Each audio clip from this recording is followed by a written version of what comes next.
Hi everyone, দেখতেই পাচ্ছ এটা কবেকার বলো তো ব্লগটা। আগের বছর মানে 2025-এর দুর্গা পুজোর দশমীর দিনকার ব্লগ। আমার গ্যালারিতে পড়েই ছিল, আমার মনেই ছিল না যে এই ব্লগটা পোস্ট করা হয়নি, তাই খুঁজে পেলাম, তোমাদের সাথে শেয়ারও করে দিলাম। দেখো এখানে মায়ের মুখটা কত সুন্দর লাগছে। আর দশমীর দিনটা আমি সবসময় আমার ফ্যামিলির সাথে কাটানোরই চেষ্টা করি। জানো তো, আমাদের এইখানের এই দুর্গা মাকে প্রত্যেক বছর বিসর্জন করতে ঘাড়ে করে নিয়ে যাওয়া হয়। আমার বেশ ভালো লাগে এই ব্যাপারটা।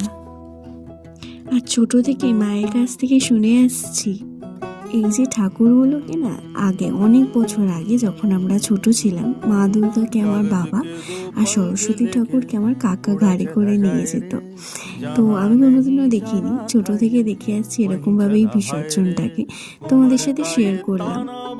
এবছরে দুর্গাপুজোর শেষ দিনটা ফ্যামিলির সাথেই শেষ করলাম। তোমরা কেমন কাটালে জানিও।